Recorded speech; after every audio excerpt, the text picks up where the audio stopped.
Buonasera, ospite di questo nostro approfondimento settimanale è questa sera il segretario provinciale del sindacato UIL, della UIL di Agrigento e provincia, il dottor Gero Acquisto, che ringraziamo per aver accettato il nostro invito. Grazie a voi. Segretario generale della UIL.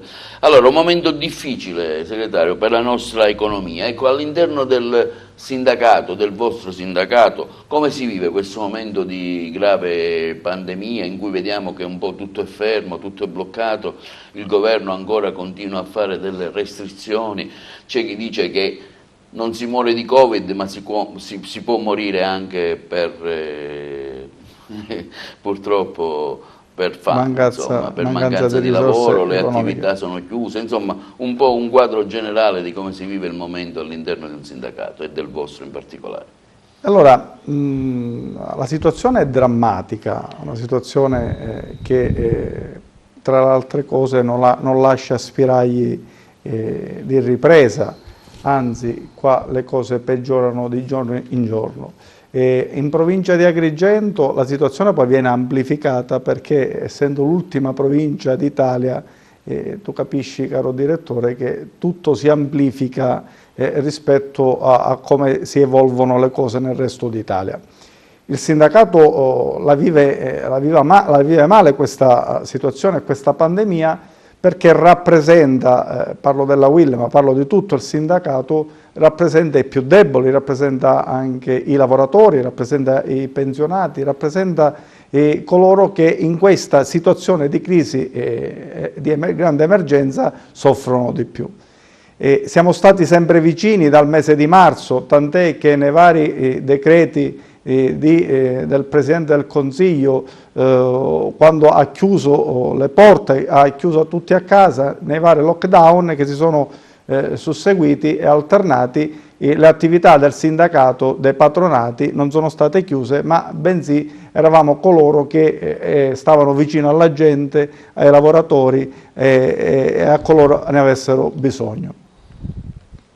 La situazione chiaramente è molto compromessa per via di questa pandemia, rispetto anche alla posizione attuale, agli aiuti che arrivano dallo Stato, mi riferisco ai vari aiuti come il reddito di cittadinanza, il reddito di emergenza, cassa integrazione, insomma facciamo un quadro un po' di ciò che sono anche queste forme di sostegno al reddito. Sì, giorni fa l'INPS ad Agrigento ha presentato il bilancio sociale. È il bilancio che presenta ogni anno puntualmente l'INPS rispetto all'anno precedente, quindi è un consuntivo rispetto alle dinamiche sociali ed economiche che si svolgono nei vari territori. Allora, già nel bilancio che hanno presentato, quindi rispetto al 2019, già la nostra provincia era una provincia fortemente in crisi. Una provincia dove la presenza di reddito di cittadinanza interessava oltre 40.000 soggetti per un importo medio a famiglia di 540 euro circa, e diversi soggetti, oltre 2.000 soggetti hanno richiesto la pensione di cittadinanza per avere un'integrazione alla pensione di oltre 240 euro, e poi si sono aggiunti nei vari mesi le richieste di bonus che sono arrivati a coloro che ne avevano le condizioni per farlo, che hanno consentito di avere un piccolo aiuto economico durante questa pandemia. Qualcuno l'ha ricevuto solo nel mese di marzo e di aprile, poi nessuno ha continuato a ricevere il bonus, mentre coloro che percepiscono il reddito di cittadinanza, che è un grande aiuto per il sostegno economico, specialmente in questo momento, però capisci bene che questa situazione non può consentire alle famiglie di poter sostentarsi o di poter andare avanti. Abbiamo chiesto a gran voce, l'abbiamo fatto come UIL, ma l'abbiamo fatto anche a livello unitario, di chiedere al governo nazionale di interessarsi maggiormente, di trovare delle soluzioni alternative che possono offrire maggiore sostegno economico a chi oggi soffre. I dati anche sui pensionati mi pare che sì, è particolarmente... abbiamo una platea di circa 138.000. Cioè, ci fa riflettere, sì. insomma. Allora, noi abbiamo una popolazione di 445.000 abitanti in provincia di Agrigento, di cui oltre 138.000 sono pensionati. Di questi circa 70.000 sono le donne e la differenza sono gli uomini. Allora, il dato che deve far riflettere per capire la reale gravità che vive a livello sociale ed economico questa provincia è il fatto che di questa platea di 138.000 solo 7.000 pensionati superano i 1.500 euro.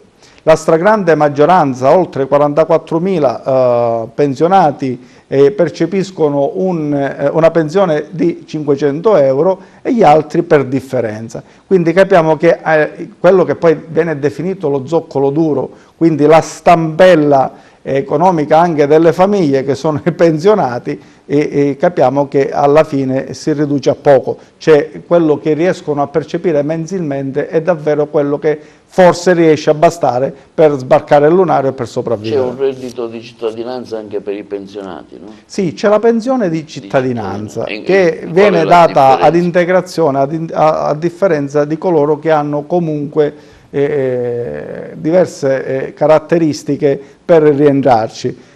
La platea è di circa 2.000 soggetti che percepiscono questa pensione di cittadinanza, che reputo importante ma non sufficiente a poter dare servizi e comunque per poter sostentare le famiglie. C'è un reddito che riguarda anche chi è in cassa integrazione, se per caso... Noi abbiamo un'altra misura che nei vari DPCM e quindi nelle varie misure che ha messo a disposizione il governo nazionale, che è il reddito di emergenza. Anche lì in provincia di Agrigento tantissime famiglie, tantissimi lavoratori che hanno perso il lavoro, o quindi disoccupati o soggetti che non hanno risorse economiche e quindi attraverso l'attestazione ISEE non riuscivano a dichiarare quindi dichiaravano meno di 15.000 euro all'anno, a loro è stata data la possibilità di richiedere il reddito di emergenza. È una grande platea, è stato prorogato fino al mese di dicembre, quindi poi attenderemo se ci sarà data la possibilità di allungare il periodo anche a loro e la possibilità di percepire il reddito d'emergenza. Diciamo che questo fatto che è stato prorogato è un argine, insomma, verso la futura disoccupazione, perché molte aziende attualmente sono chiuse e quindi hanno il personale in cassa integrazione, e il fatto che il governo, diciamo, proroghi questa situazione fa sì che le aziende, insomma, non licenziano il personale. Insomma, penso che, il tentativo di non licenziare il personale era quello di evitare dei licenziamenti illegittimi. Ci siamo? Dal punto di vista quindi di opportunità di lavoro che si presenta al lavoratore, quindi rispetto a delle scelte che fa, o percepire la NASPI o percepire la cassa integrazione, qualora il sistema INVIS funzionasse a perfezione, la cassa integrazione potrebbe essere un'opportunità che si dà al lavoratore per sostentarsi. In alternativa ci sarebbe la NASPI, quindi l'indennità di disoccupazione, qualora si venisse licenziato e quindi potrebbe accedere all'indennità. Ad oggi il blocco dei licenziamenti invece consente ai lavoratori solo di accedere alla cassa integrazione. Il sistema all'inizio era andato in tilt, alcuni l'avevano presa, altri invece l'hanno presa nei mesi a seguire, e quindi c'era un bailam, c'era una confusione anche rispetto alla liquidità che metteva l'INPS a disposizione, non solo l'INPS ma anche la Regione a disposizione di questa grande platea di lavoratori che dovevano pur vivere e sopravvivere. Però ad oggi, ad esempio, il dato e mi rifaccio sempre ai dati dell'INPS, se nel 2019 la cassa integrazione che era stata data ai lavoratori in ore era oltre 140.000, quella di quest'anno del 2020 te lo lascio immaginare, certo, perché si è raddoppiata, anzi è il 275% in più rispetto al 2019.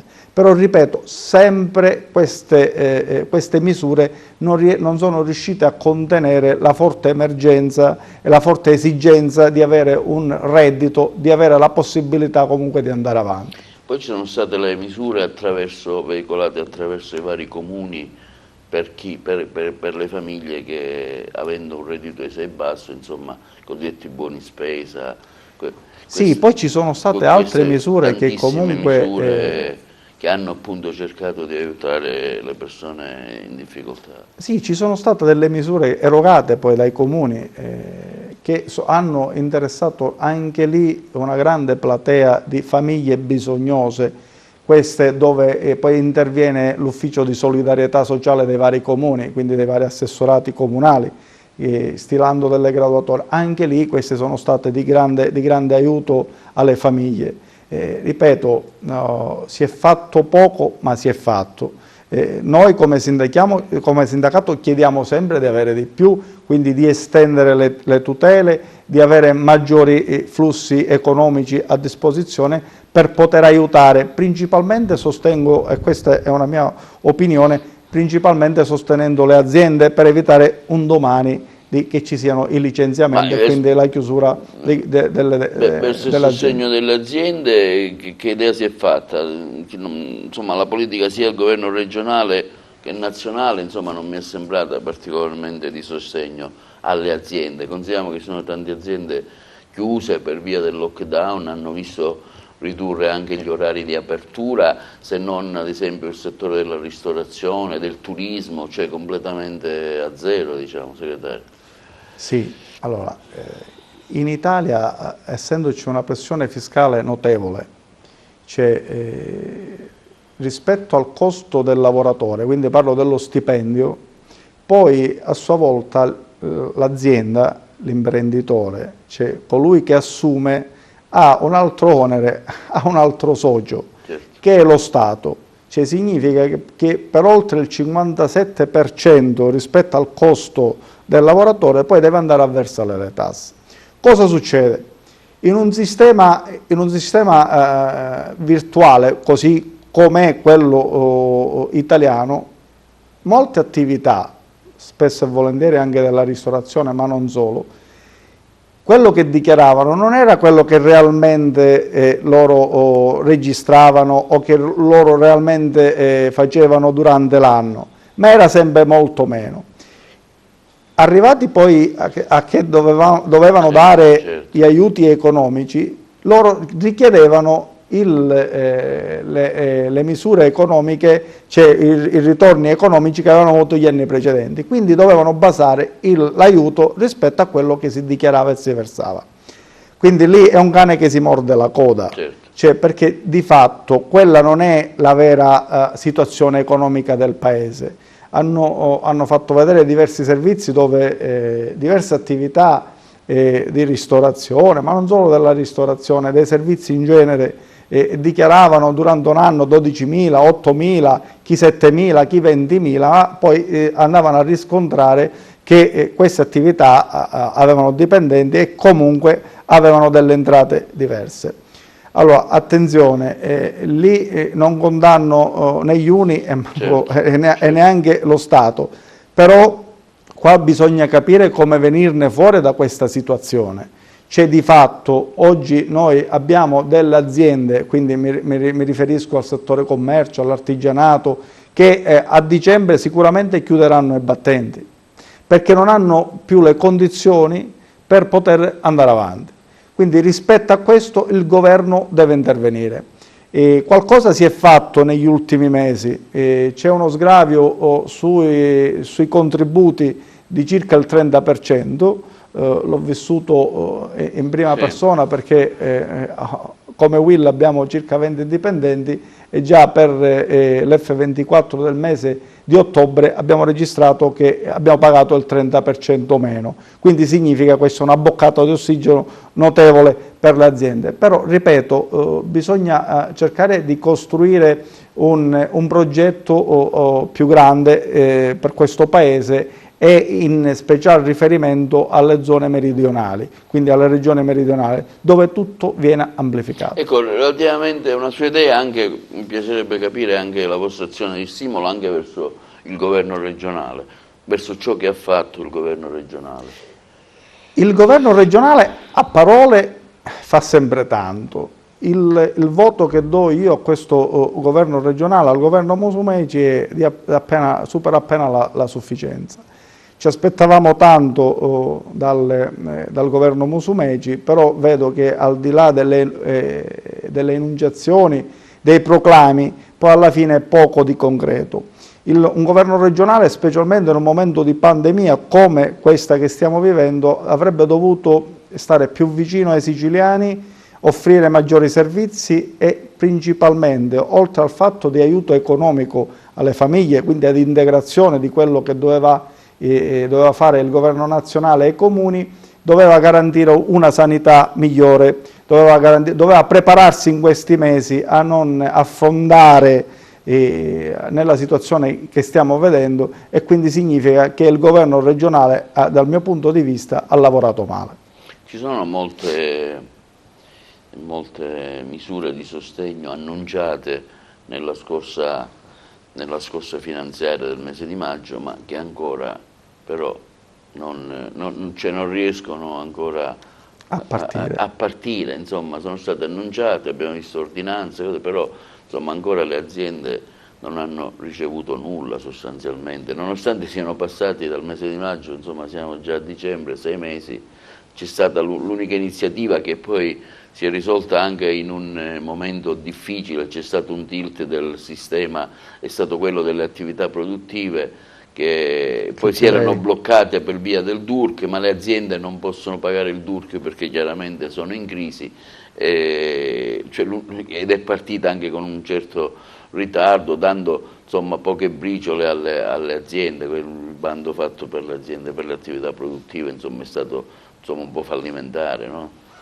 Tanti annunci, tanti proclami e tante false aspettative alle aziende e ai lavoratori, perché molte misure che sono quelle a cui lei si riferiva sono delle misure o che non sono partite perché non c'è la capacità economica di farle partire, o non partono a volte perché, proprio come diceva lei, la mancanza di certificazione da parte delle aziende in questo caso, che richiedono di accedere alla misura, quindi all'aiuto, non ti consentono di avere delle certificazioni, ad esempio il DURC. Il DURC è paradossale. Se io azienda devo accedere a un finanziamento, a un aiuto, poi c'è l'aiuto con le banche per il finanziamento agevolato e mi richiedono il DURC, proveniendo da una situazione di grande disagio economico, come posso avere il DURC in regola? Cioè io richiedo quelle cifre, quelle somme economiche per pagarmi il DURC, per pagare gli impegni di natura fiscale, contributiva, salariale, per consentirmi di avere il DURC regolare. Ed è come quando le varie amministrazioni danno in appalto un lavoro, quindi si aggiudica all'azienda il lavoro, non pagano l'azienda, poi alla fine a consuntivo, dopo che l'azienda ha dovuto ingaggiare lavoratori, possibilmente non gli ha pagato manco lo stipendio perché è in attesa del pagamento, arrivato a un certo punto l'amministrazione pubblica dice: se vuoi soldi mi devi dare il DURC. Quindi lì è un sistema su cui bisogna intervenire con urgenza, se no questo Paese è destinato a soffrire maggiormente. Io ripeto, dai dati che abbiamo parlato poco fa, che riguardano l'INPS, tutti quei dati erano dati che interessavano il 2019.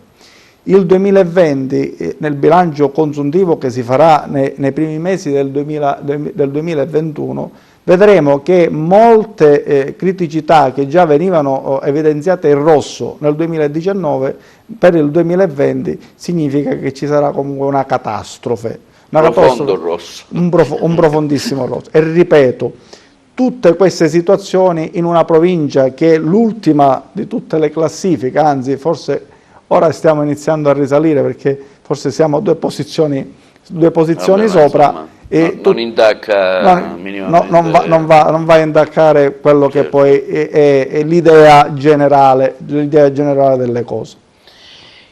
Proprio ieri c'è stata tra le varie manifestazioni che per ora interessano anche i lavoratori, le aziende, ho visto una grossa manifestazione davanti alla regione degli autotrasportatori che chiaramente, non essendo in grado di poter, mi riferisco ai trasporti relativi al settore turismo, perché chiaramente le gite sono vietate, le scuole sono chiuse, per cui hanno protestato per addirittura lasciare le licenze e le targhe delle loro aziende, perché chiaramente il settore è proprio fermo dall'anno scorso. Qualche giorno fa è venuto presso la nostra sede un signore che ha una ditta di autolinee e che fa pure viaggi per Gran Turismo, fa viaggi per i pendolari, copre dei servizi per Ferrovie dello Stato e ci rappresentava una situazione che, ripeto, si può capire benissimo il perché vivono loro queste condizioni. Quando tutto è fermo, tutto è bloccato, il trasporto sia su gomma, anche il trasporto aereo, tutti i trasporti ne soffrono.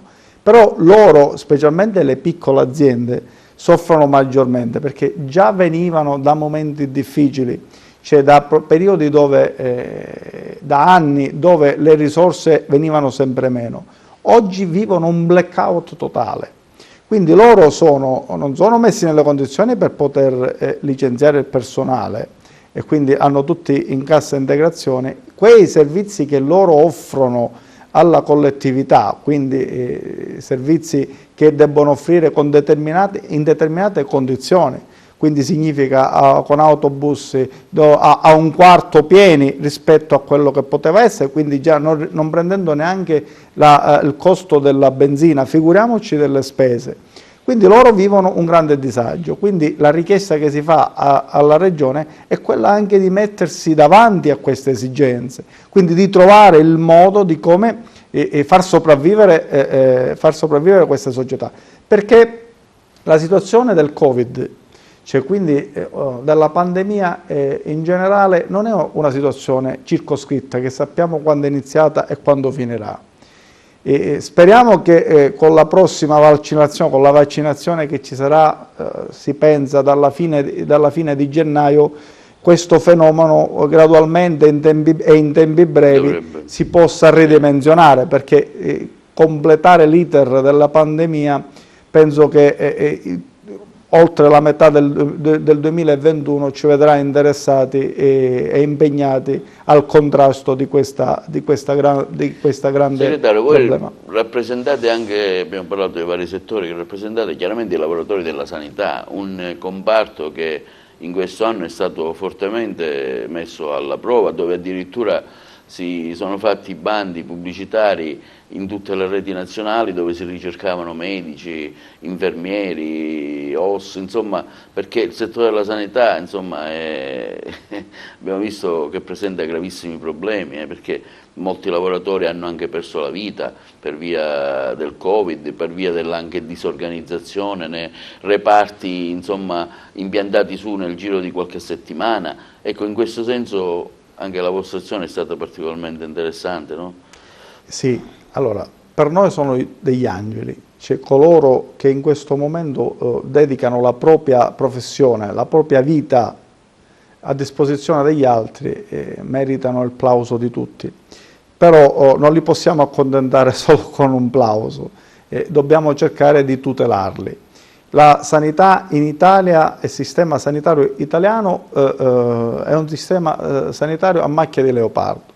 Tranne qualche regione che vive una condizione migliore, basta pensare a qualche regione del nord, e la Lombardia in determinate province funziona, ma in altre un poco meno, lo abbiamo notato, forse perché il fenomeno è ancora più esplosivo rispetto alle altre province, però ripeto, tranne alcune regioni il sistema sanitario in Italia fa acqua da tutte le parti.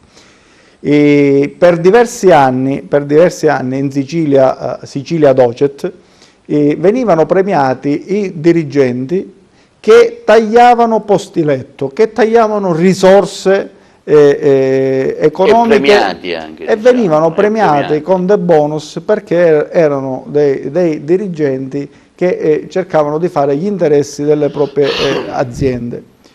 Allora, questo in periodo di pandemia non funziona, anzi tutto ha fatto scoppiare la situazione di emergenza che vivono oggi gli ospedali siciliani. In provincia di Agrigento la sanità non funziona, l'ospedale ancor meno.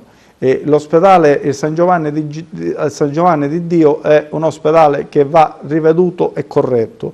I lavoratori che lavorano all'interno di quella struttura vanno tutelati, perché il problema di contagi e la promiscuità di varie patologie, comunque di vari reparti all'interno, che sono spesso e volentieri a contatto con qualcuno che porta là dentro il Covid, mette a rischio tutta la struttura. Allora, siccome spesso e volentieri c'è qualcuno che dice non si muore di Covid, cioè come malattia, come fattore scatenante della morte, quindi determinante la morte, ma è bensì un insieme di cose. Ma se si riscontrano diversi casi, ad esempio su Favara mi dicevano i miei colleghi che diversi giovani, o quantomeno uomini di mezza età, in questi mesi ci sono stati diversi decessi per infarto. Magari possibilmente qualcuno si sente male, è a casa, ha qualche dolore, dice meglio restare a casa che andare a morire in ospedale perché sicuramente prendo il Covid. Quindi i danni collaterali alla causa Covid sono tanto gravi quanto il Covid. Recentemente avete fatto anche una manifestazione davanti all'ospedale. Abbiamo fatto come sindacato unitario, sì, cioè, insieme ad altri, unitariamente, questi sono temi che interessano il sindacato unitario, quindi CGIL, CISL, UIL e le categorie in primis, per cercare di tutelare i lavoratori della sanità, tutelando e avendo un servizio di pregio, avendo un servizio in sicurezza, possiamo tutelare poi il resto della città, della cittadinanza. Perché, ripeto, un operatore sanitario che non è messo nelle condizioni di operare in sicurezza, con i protocolli che prevedono per evitare i contagi, significa che quell'operatore, oltre ad ammalarsi lui, ammalarsi la propria famiglia, può contagiare diversi malati, diverse persone che hanno altre problematiche, altre patologie, che poi a causa anche del Covid muoiono. Ecco, un altro settore cui voi avete particolarmente attenzionato è quello appunto dei pensionati. Avete fatto anche una manifestazione davanti alla prefettura, perché all'interno dell'RSA chiaramente ci sono tante persone anziane e l'RSA abbiamo visto che sono state proprio esplosione di casi Covid. Ecco, in questo senso cosa avete chiesto al prefetto? Allora, nell'RSA vivono le persone più deboli, quelli che poi nel ciclo della vita tornano a essere deboli come quando si nasce, sì, giusto, certo, come bambini. C'è un settore insomma importante. Spesso e volentieri le patologie che vivono già loro stessi all'interno di quelle strutture non gli consentono di avere una lunga vita, e figuriamoci se poi a contagio con un virus che penalizza la respirazione, che va a incrementare tutta una serie di problematiche, significa morte sicura. Noi come Will Pensionati, come Will, ma in modo unitario con le altre due organizzazioni, con CGIL e CISL e con le relative categorie dei pensionati delle altre due organizzazioni, a livello nazionale abbiamo promosso una campagna di sensibilizzazione davanti alle prefetture con incontri dei prefetti per cercare di tutelare queste strutture. Queste strutture debbono comunque avere la possibilità di non avere promiscuità, di non avere l'opportunità di essere contagiati dall'esterno. Bisogna fare uno screening attento, perché ormai da diversi mesi all'interno di queste strutture non entrano più i parenti. Quindi significa che lì il problema è il personale. Quindi anche lì bisogna mettere in sicurezza il personale per garantire la vita al personale e agli anziani che vivono nell'RSA. In provincia di Agrigento abbiamo visto come si sono aggravate le situazioni a Sambuca di Sicilia, tant'è che poi è stato costretto sia il Comune che la Regione che il Prefetto a dichiarare, e la Regione a dichiarare zona rossa. Mi risulta che ci sono problemi in altre RSA della provincia, quindi significa Campobello delicato. C'è stata anche un'ispezione dei carabinieri dove insomma hanno riscontrato numerose deficienze insomma, però, in tutti i campi. Caro direttore, poniamoci una domanda: il virus è arrivato a marzo, ci siamo? E nessuno mai ha dichiarato che questo virus è scomparso. Allora abbiamo avuto un primo momento di grande responsabilità personale a livello generale, cioè ognuno di noi impaurito ha fatto sì che restasse a casa con il lockdown generale. Poi lo stesso Stato nazionale, forse perché non poteva sobbarcarsi della spesa economica necessaria, ha dovuto aprire, ma senza una logica tipico atteggiamento italiano. Quindi dopo un'allegra gestione estiva, dove tutti, e ripeto, tutti o quasi tutti abbiamo svolto un'attività estiva in relax e senza particolari precauzioni, erano già convinti che doveva arrivare la seconda ondata. Però ripeto, le strutture sanitarie... Forse non si pensava, diciamo, che potesse arrivare così violento. Sì, però l'avevano annunciato già dal mese di aprile. Cioè già gli esperti dicevano che finito il lockdown generale poi ci doveva essere una tregua per poi riprendere ad ottobre. Allora, se già loro lo dicevano, il problema era organizzarsi. Quindi, ripeto, Regione Siciliana, per non dire le altre regioni, ma quella che ci interessa, Regione Siciliana, cosa hai fatto tu per garantire comunque la salute e la sicurezza dei siciliani? I vari comuni, le varie ASP. Avevamo chiesto come cartello sociale di costituire il Covid Center non all'interno dell'ospedale, proprio per evitare la promiscuità, cioè proprio per evitare i contagi. Avevamo chiesto di aprire il Covid Center in una struttura a parte, cioè una struttura dove si trattava solo Covid. Tra le altre cose erano indicazioni che erano state date anche dal Ministero della Salute, dal Ministro Speranza, che diceva che laddove le strutture Covid erano strutture in solitaria, quindi autonome, non creavano particolari problemi perché erano tutte là dentro, c'erano solo Covid e quindi non c'era la possibilità di contagio con altri ammalati. Ad Agrigento questo non si è fatto, o quantomeno si doveva fare la struttura sul Ribera, si era individuata la struttura sul Ribera, però ad oggi io non ho notizie, sapevo che ci lavoravano, però non ho notizie di quando si consegna la struttura. No, proprio sul Ribera c'è stato proprio insomma, le notizie non sono mancate, abbiamo visto incontri, ma anche sull'ospedale di Agrigento chiaramente. Ecco, giusto per finire questo screening che stiamo facendo sui vari settori, lei diceva si è aperto anche sulla scuola. Poi abbiamo visto che la scuola è stata immediatamente nel giro di 15 giorni chiusa perché i casi di Covid all'interno delle scuole, insomma, sono state tantissime, per cui anche all'interno delle scuole, le scuole superiori, abbiamo visto che sono state ora chiuse, insomma, lavorano con la didattica a distanza, per cui anche lì, insomma, è stata forse una scelta troppo, come dire, troppo approssimata, insomma, troppo vicina. Si era forse sicuri che le distanze, i provvedimenti presi nel settore della scuola potevano dare, insomma, una certa tranquillità. Invece anche il settore della scuola, insomma, si è mostrato un settore a forte rischio.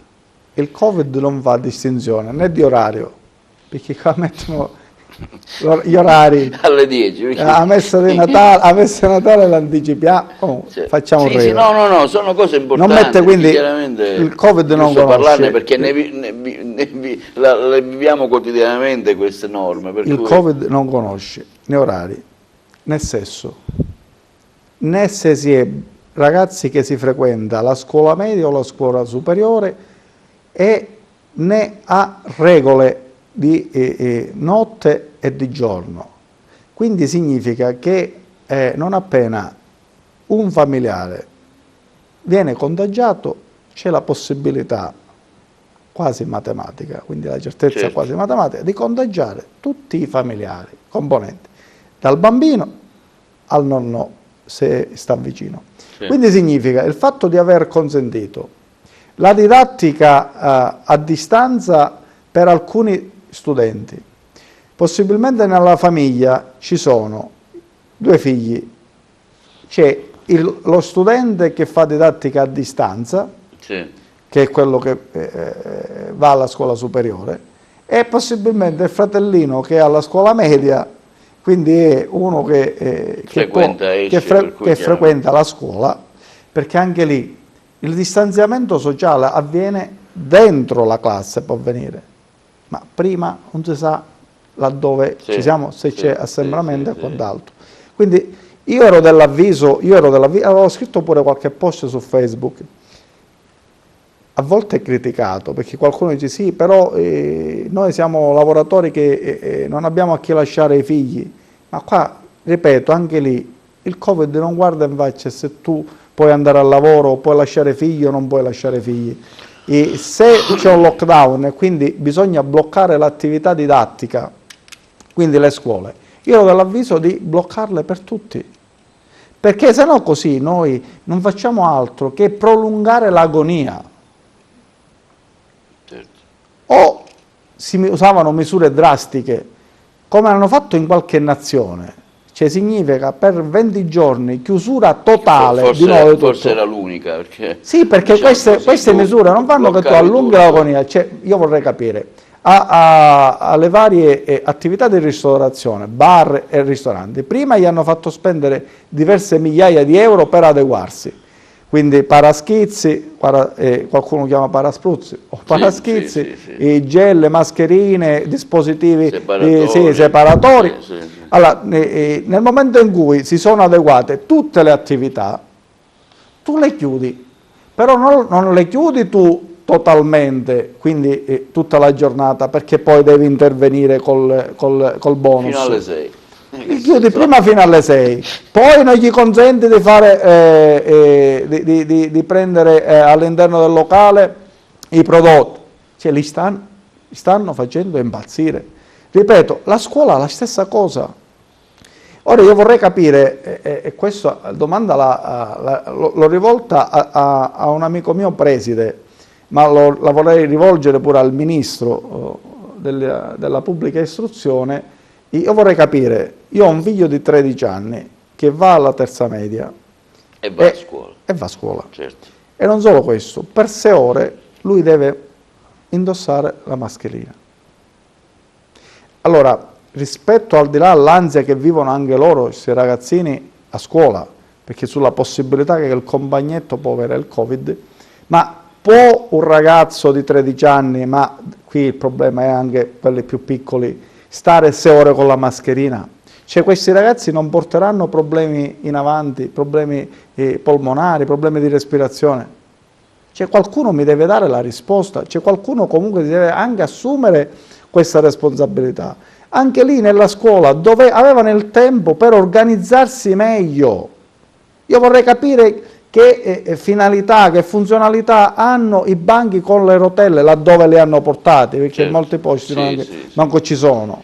Che pure molte scuole, diciamo, nel periodo estivo hanno fatto la corsa, perché alle aule grandi, però insomma il Covid chiaramente come ogni cosa ci sono un elenco di prescrizioni, caro direttore, che è stato dato ai vari dirigenti scolastici, che poi alla fine hanno dovuto diversificare o trovare l'alternativa, perché non avevano, da un lato dovevano garantire quella sicurezza che diceva il protocollo, però poi dall'altro lato non aveva le risorse economiche per poterle fare.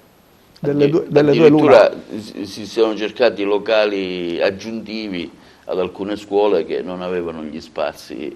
Sì, ma locali che comunque non hanno le idoneità, certo, le conformità, i requisiti per ospitare i ragazzi. Cioè qualcuno si è mai messo in testa, comunque si è posto mai una domanda se succede qualche cosa in una struttura che non è scuola? Già il problema ci sono nelle strutture fatiscenti delle scuole, ma figuriamoci in molti comuni si sono inventati l'oratorio o qualche locale dismesso del comune. E ripeto, queste sono responsabilità che... alle emergenze si è risposto con altre emergenze che poi alla fine abbiamo visto, le scuole sono state chiuse, per cui...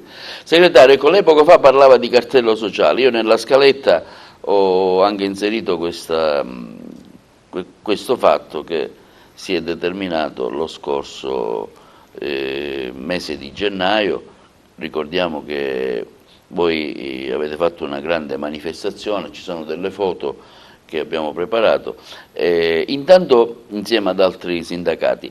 Dico, punto primo, da cosa scaturisce l'idea di questo cartello sociale e poi vediamo nelle successive domande i risultati che avete ottenuto. Ecco, questo cartello sociale che ha visto anche la figura della Chiesa impersonata nella persona di Don Mario Sorce, senza nulla togliere agli altri ovviamente, ma che è stata particolarmente da testa d'ariete verso questo pungolo. Ecco, perché, da cosa nasce l'esigenza intanto del cartello sociale, segretario? Nel mese di dicembre l'anno scorso, il 18 di dicembre, come UIL abbiamo organizzato un convegno all'università e questo convegno dal tema le cifre della crisi socio-economica agrigentina. Abbiamo parlato, ancora non c'era il Covid. Non c'era ancora il Covid. Abbiamo parlato proprio alcuni sono stati quei dati che poco fa parlavamo, i dati dell'Inps che riguardano i pensionati, i disoccupati. Poi abbiamo fatto una disamina, un'attenta analisi sulle problematiche provinciali. In quell'occasione c'era l'amico Alfonso Buscemi, c'erano i compagni e gli amici della CISL, e assieme poi, guardandoci negli occhi, abbiamo capito che bisognava andare oltre quel convegno che era della UIL, ma che comunque bisognava non intestarsi o cercare un ruolo di prima donna, ma fare un ragionamento di squadra. A che, siccome eravamo prossimi al Natale, siamo ripromessi che all'inizio dell'anno dovevamo incontrarci per capire cosa volevamo fare per questa terra. Abbiamo individuato come emblema della protesta la viabilità, alcune strutture che non venivano consegnate alla collettività e quindi che diventavano l'emblema della protesta agrigentina. Poi guardandoci in faccia abbiamo detto con Alfonso e con Emanuele, abbiamo detto scusateci, ricordate se ricordiamo la manifestazione che si è fatta oltre 20 anni fa, penso nel 2003, no, meno di 20 anni, che era la manifestazione per l'acqua, dove c'erano oltre 15 organizzazioni ad aderire e in totale forse eravamo 100. una manifestazione deludente, non per noi, cioè non un fallimento per noi che l'abbiamo organizzata come organizzazione, ma per la gente che non ha sentito il bisogno di venire ed essere presente. Quindi dovevamo trovare un modo di come cercare di far attenzionare all'agrigentino e quindi non dire vabbè il solito me ne frego, certo, ma di attraverso la presenza dare un segnale forte alle istituzioni, quindi governo nazionale, della regione siciliana, ai vari sindaci e chi aveva competenza sulla viabilità, sulle problematiche che vive questo territorio. Tant'è che poi ci è venuto subito in mente di coinvolgere la Chiesa. La Chiesa perché funge da collante e per noi diventava importante trovare il modo per arrivare a tutti e condividere con delle persone serie quali Don Mario Sorce, che è il direttore dell'ufficio pastorale sociale del lavoro della Chiesa agrigentina, assieme a lui Totò Pezzino, il cardinale, condividere con loro il nostro pensiero e assieme a loro creare un cartello sociale, che già negli anni c'era stato, però in una forma diversa. Subito abbiamo individuato in Don Mario la figura dominante, la figura che comunque non creava gelosie. Ognuno di noi ha messo da parte il proprio ego, le proprie aspettative, la propria anche visibilità. Cioè abbiamo fatto un gioco di squadra. Infatti diciamo sempre, quando qualcuno mi diceva ma sai Don Mario, scusate, Don Mario Parrino è, certo, e Parrino resta. certo. Se Don Mario, assieme alla Chiesa, fa una scelta di campo, una scelta difficile anche per la Chiesa, cioè di interessarsi in quel modo e con quegli argomenti per stare vicino alla città, quindi ha fatto sentire anche l'aspetto religioso, far capire che anche la Chiesa vive questo problema e quindi vuole affrontarlo. Quindi è stato un modo per noi identificare in Don Mario il portavoce del cartello e tutti assieme nelle scelte poi abbiamo deciso che era giusto scendere in marcia. Abbiamo individuato quella strada, tutti ci hanno criticato perché dicevano che massimo eravamo 200-300 persone, sì, quindi sarebbe stato un grandissimo flop. E solo chi ci credeva come noi, siamo stati dei pazzi. Però, ripeto... Parliamo della manifestazione che poi, diciamo, questa serie di decisioni è scaturita nella manifestazione del 25 gennaio, che vorrei dire che ha visto anche la partecipazione di tantissimi, diciamo molti, quasi l'unanimità dei sindaci della stavo per arrivare, per arrivare proprio a questo.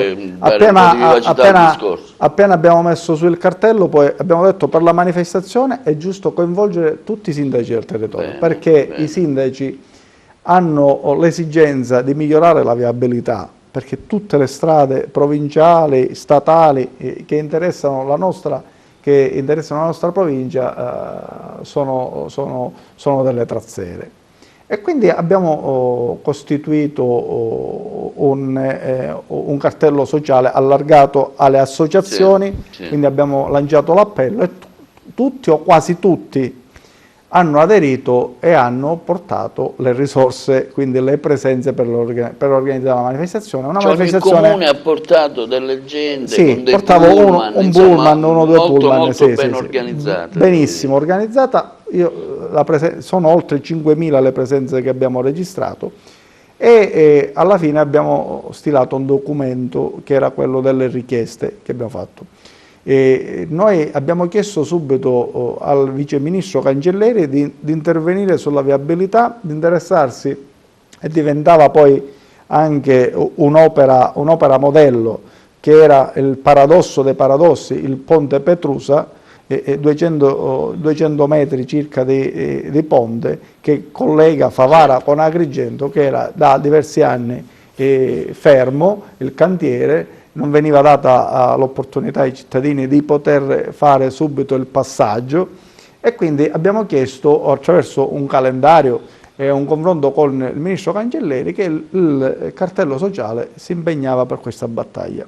Siccome l'eco è stato tantissimo Grande lavoro è stato fatto anche dall'ex prefetto Caputo, che ci ha dato una grande mano d'aiuto nel dialogo con le istituzioni, Perfetto, quindi certo. con l'organizzazione, e ritengo che questa sia stata una delle operazioni più importanti in tutela e rappresentanza del territorio che hanno fatto le associazioni, che ha fatto CGIL, CISL e UIL, e che ha fatto assieme alla Chiesa e a tutti per portare avanti, per migliorare, per riscattare questo territorio.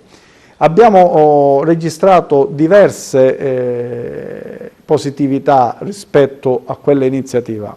Quindi Ponte Petrusa hanno mantenuto l'impegno, nonostante ci sia stato il Covid, nonostante qualche gufo triste che gufava contro, o qualche malalingua, qualcuno che pensava che chissà cosa dovevamo fare, chissà chi di noi si doveva candidare a sindaco.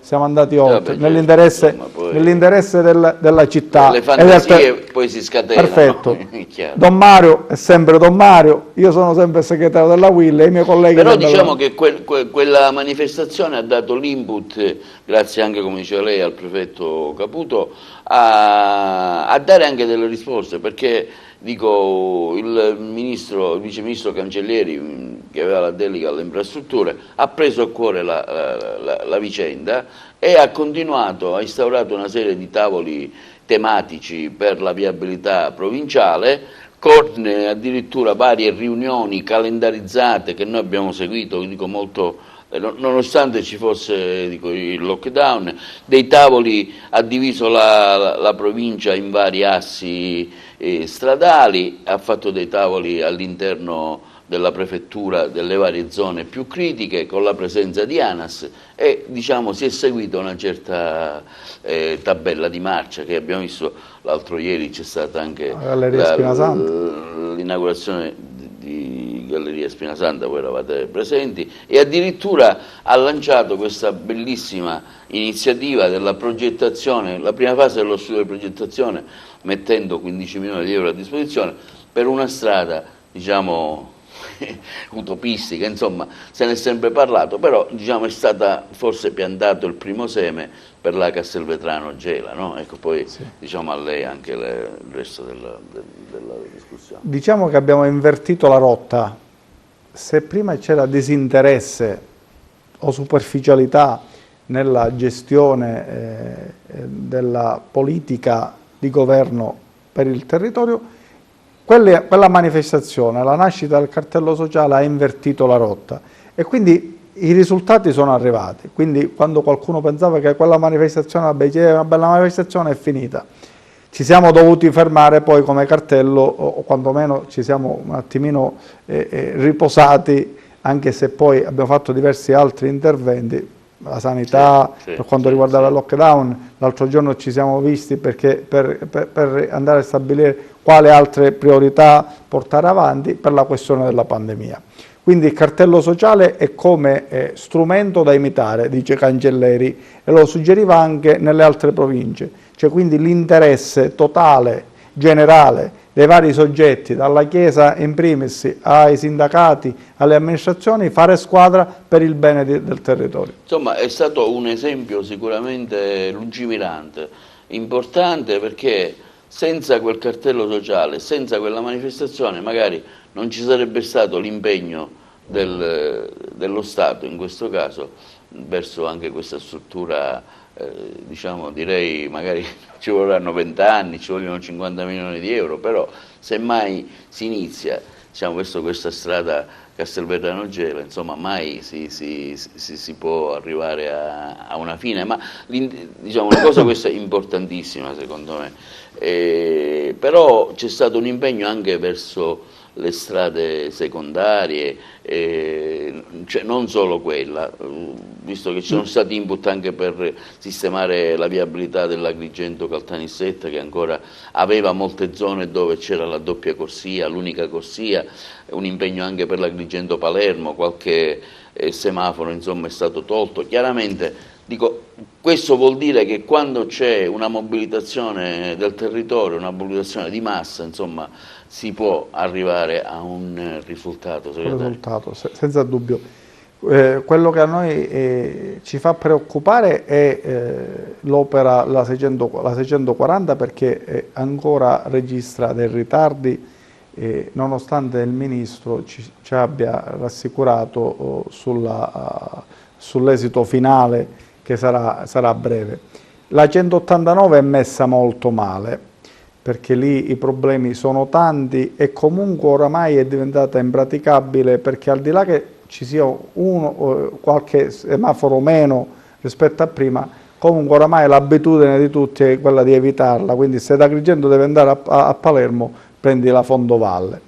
Quindi l'intervento... Devo dire anche, insomma, una strada, io l'ho presa qualche volta, insomma, pericolosa. È impegnativa. Cioè non è una strada semplice, si aumentano... dove abbiamo visto che si registrano, specialmente quando piove, quando c'è il nevischio, insomma, abbiamo visto che insomma, ci sono stati parecchi morti, gente che non è una strada molto sicura. Pericolosissima. Ripeto, sulla 189, se andiamo un poco indietro, andiamo a guardare gli impegni del governo regionale, ad esempio dell'assessore Falcone, questa strada doveva essere consegnata a dicembre del 2016 o 2017, non ricordo bene. Comunque ogni volta facevo un comunicato, dice stiamo completando, completeremo, però ad oggi niente. Ripeto, continueremo noi a stare sul pezzo, a stimolare chi di competenza per cercare di migliorare la viabilità, ma anche le condizioni di vita di questo territorio come cartello sociale. Insomma, devo dire anche, come diceva lei, anche la nuova prefetto, la dottoressa Cocciufa, insomma, è stata anche, è una persona, ha continuato l'impegno di Caputo, perché dico, stanno continuando gli incontri presso la prefettura. Il prefetto, dico, non è stata solo una cosa fine a se stesso, ma stiamo vedendo che anche, diciamo, diamo atto donna anche determinata, che l'impegno lo sta portando avanti, e in ogni riunione ci sono anche presenze autorevoli dell'ANAS che siglano, diciamo, l'impegno dell'azienda che, diciamolo, ha un po' abbandonato a se stesso la Sicilia. Perfetto. Sul prefetto di Agrigento la dottoressa Cocciufa è persona seria, è donna, quindi è di parola ed è determinata, quindi ha continuato il sostegno per il cartello sociale, quindi man mano vedremo se possiamo migliorarle realmente le condizioni. Segretario, io vorrei farle tantissime domande, ma il tempo già, mi dicono alla regia, che sta arrivando alla conclusione. Ecco, le ultime due domande vorrei farle relativamente alle elezioni del nuovo sindaco. La città ha vissuto questo momento, un momento in cui si sono presentati tantissimi candidati, poi alla fine il centrodestra, insomma, ha vinto rispetto alla vecchia amministrazione. Ecco, quali sono le aspettative che voi come sindacato, anche come UIL, lei anche come rappresentante del mondo del lavoro, vi aspettate da questa nuova amministrazione rispetto a quella precedente? Sono stato eletto segretario generale esattamente 5 anni fa e in 5 anni non ho avuto la possibilità di confrontarmi con un'amministrazione comunale. Possibilmente le cose ce le mandavamo a dire tramite note stampe, interviste o email. Sì, certo. Non appena eletto c'era la questione dei netturbini.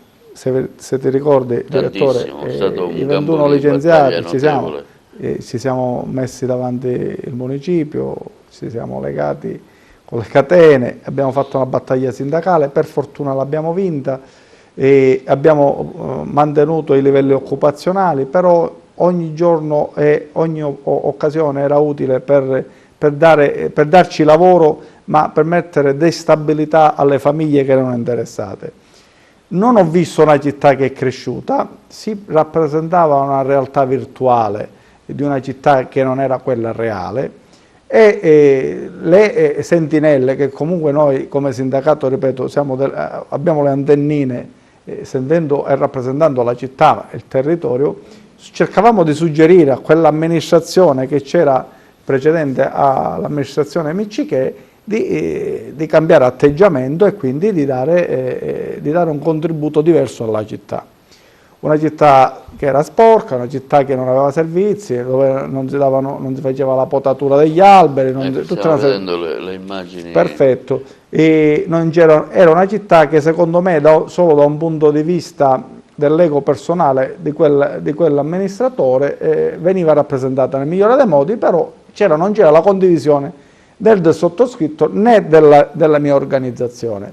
I fatti ci hanno dato ragione. In che senso? È forse uno tra i pochi sindaci di città che non è stato rieletto per il secondo mandato.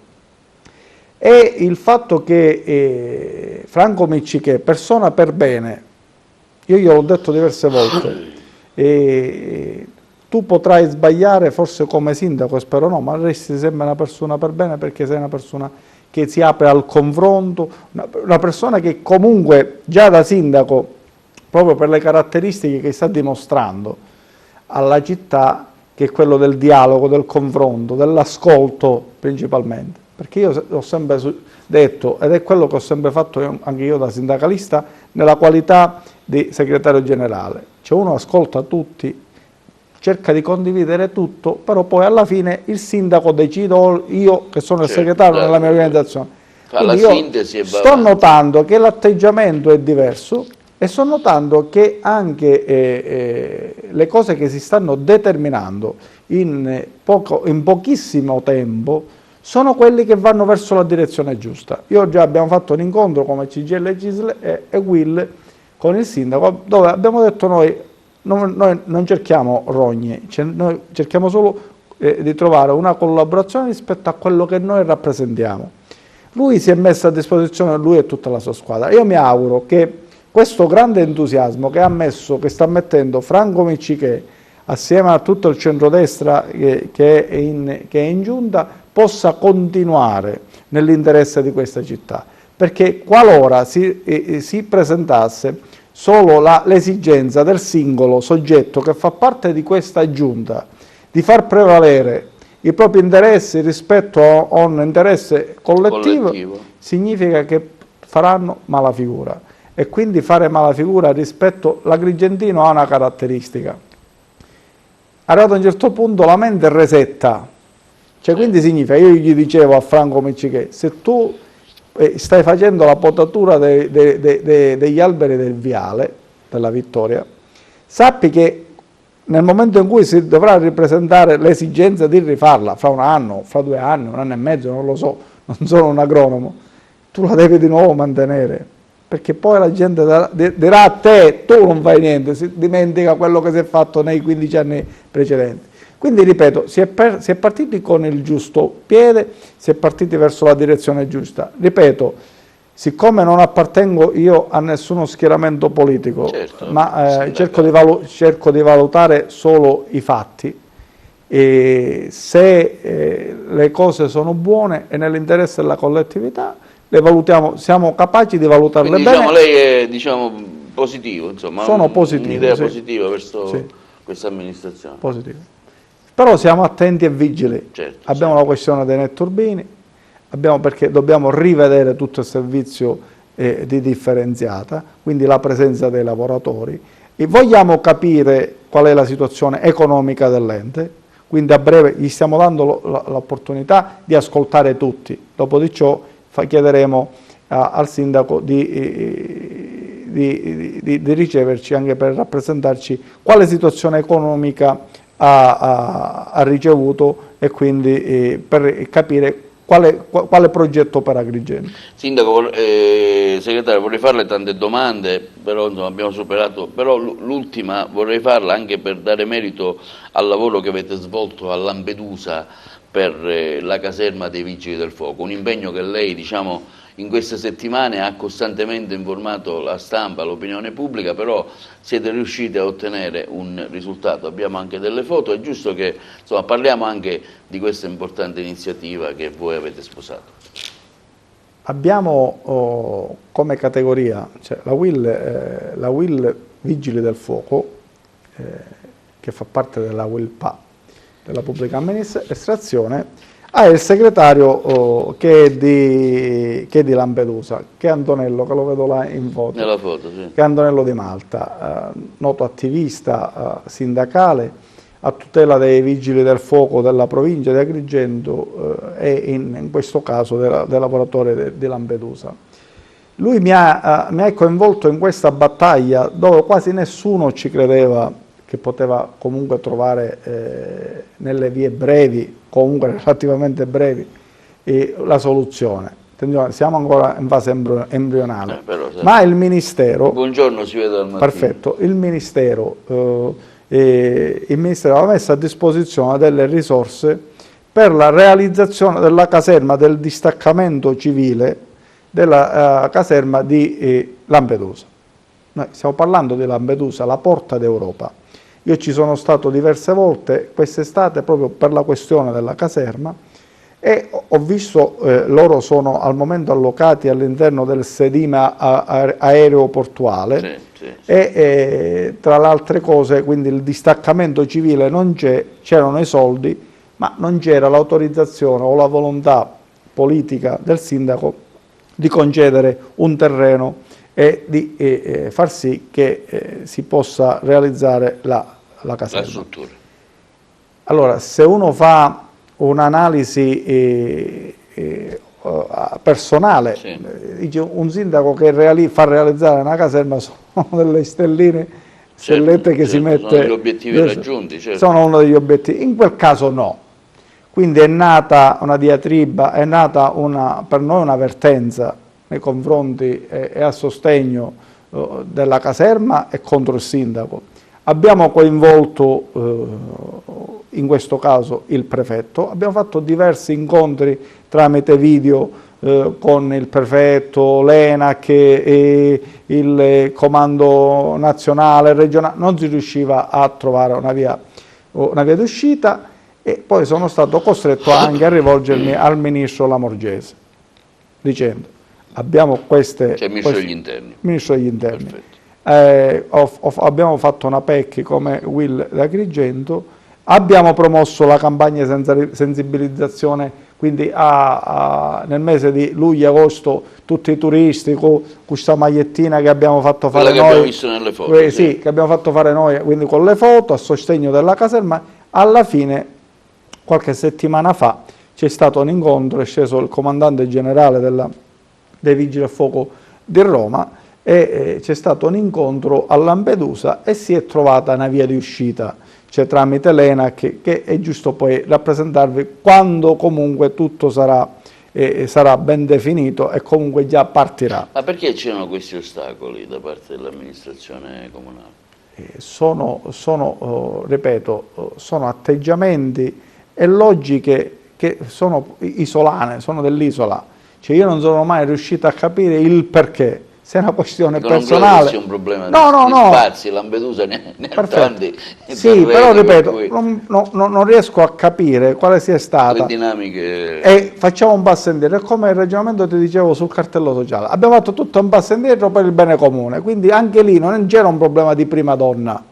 Cioè, lì chi ne giova è Lampedusa, certo, cioè succede, certo. Cioè, capisci? Là dove c'è un'emergenza quotidiana, là c'è un'emergenza quotidiana, quindi il distaccamento civile, ci siamo, della caserma è necessaria.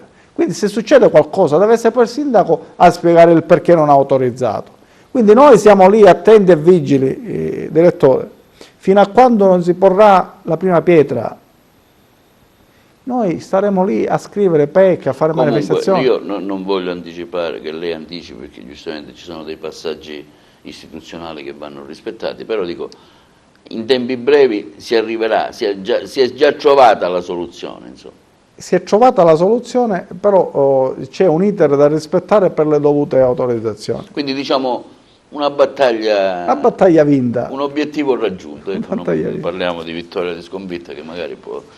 Bene, segretario, io avrei tante domande da farle, è stato un piacere parlare con lei, il tempo è ampiamente scaduto, abbiamo voluto un po' sentire un rappresentante del mondo del lavoro, appunto che è il segretario generale della UIL di Agrigento, il dottore Acquisto, lo ringraziamo per la sua disponibilità, posso dire che questa trasmissione si vedrà su TVA LCN 92, canale 92 del telecomando in tutta la Sicilia, in streaming sul nostro sito televideoagrigento.tv. e tra qualche giorno inserita anche nel nostro sito YouTube, per cui chi può vederla, diciamo, tranquillamente può sentirla. Grazie ancora segretario, Grazie buon lavoro. A voi per l'opportunità. Ci vedremo Grazie. quanto prima per analizzare ulteriori sviluppi della nostra situazione in merito anche alle tante problematiche sociali, nella speranza, ricordiamo sempre di rispettare le norme Covid, il distanziamento, la mascherina, pulire bene le mani con il sapone, evitare assembramenti, insomma tutte cose che speriamo ci facciano superare questo grave momento di Covid. Grazie segretario, ringrazio ancora i nostri telespettatori, ricordo TVA in tutta la Sicilia, l'ECN 92. Grazie, un buon fine settimana.